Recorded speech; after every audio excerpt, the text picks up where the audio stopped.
Good morning, everybody, and welcome to the Recovery Classroom. My name is Drew. I'm an alcoholic, and today, by the grace of God, I'm a recovering alcoholic, and I cannot be any more grateful. If you're local to the Huntington, West Virginia area tonight, you want to come down and hang out with us and join us for the Crosstalk meeting at Pea Ridge United Methodist Church. Crosstalk, it's unlike any other AA meeting or NA meeting that you've ever been to. It's just a group of drunks and drug addicts sitting around having a hell of a good time and talking about our common problems and our common solution for sure. So tonight, 7 o'clock, 5747 East Pea Ridge Road in Huntington. Yesterday, I want to kind of talk about yesterday real quick and then segue into today's topic. Yesterday I talked about forgiveness and the importance of letting go of those burdens that we've been carrying around, being able to forgive ourselves, dropping all that extra baggage that we've been carrying around because it's just so hard to forgive ourselves, and how difficult it is if we don't drop that baggage, how difficult it is to move forward. And so along that same line of thinking, what I do next determines what I become, not what I am at this moment. And bear with me for just a sec. Let's go back to step 3, where we made a decision to turn our will and our lives over to the care of God, right? And I want to focus on that word lives. Our life. What is our life? Our life is the cumulative sum of all of our actions up to this point. The cumulative sum of all of our actions up to this point. What that means is I can look back over I want to date myself, my 45 plus years on this planet. I'm a history guy. I love history. And for the last 35 years, I've done nothing but read Civil War books. Man, I love Civil War books. So knowing that I can look back over at least the last 35 years of my life and know of all the reading I did, Civil War books, that I would read, I think it's a pretty safe assumption. I think I can make arrive a conclusive, high level of confidence anyway, decision that I'm a Civil War historian. I like Civil War history. For the last 3 years, actually a lot of my life, I loved running. I absolutely love running. And I can look back and conclusively say, chances are I'm pretty much going to be a runner because I just like running. Now that's what I've done in the past, and I'm looking at my past from today. So right here, right now, from today, I can look back and say, yeah, I think it's a pretty safe assumption to say that I'm a runner. I think it's a pretty safe assumption to say that I'm a Civil War historian, and I know it's a pretty safe assumption to say that I'm an alcoholic.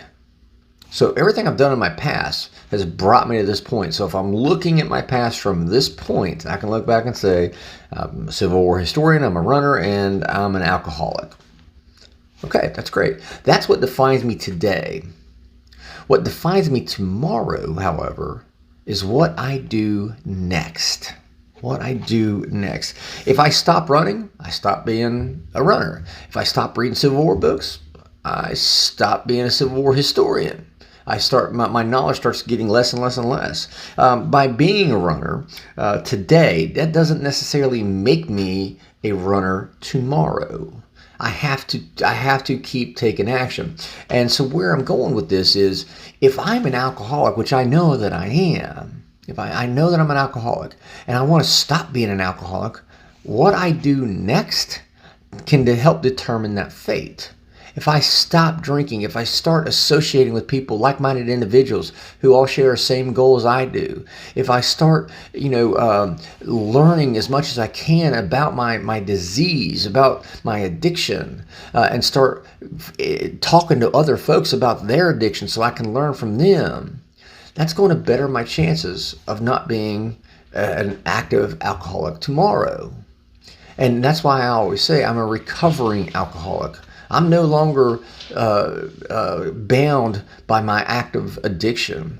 Today, and I can say this again for the last 3 years, I've spent the last 3 years making decisions to make me stop being an active alcoholic. Now I get to say I'm a recovering alcoholic because that's what I've been trying to do for the last 3 years.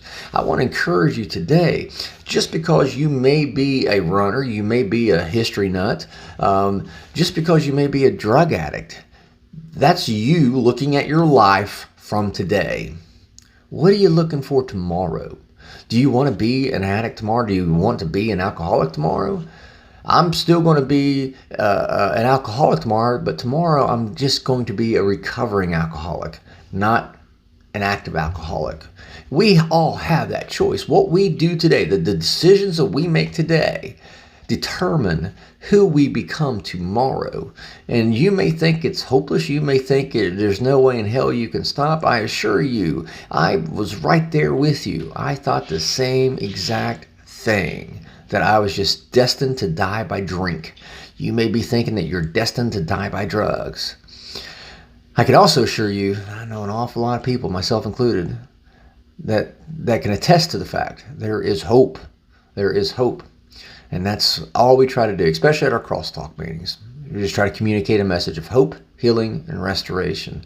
The decisions you make today can change you from being what you thought you were and what you may be up to this point. The decisions you make today can turn you into something better tomorrow. So with that being said, I'll let you guys go. Thank you guys for letting me come in and share 5 to 10 minutes of your day with you.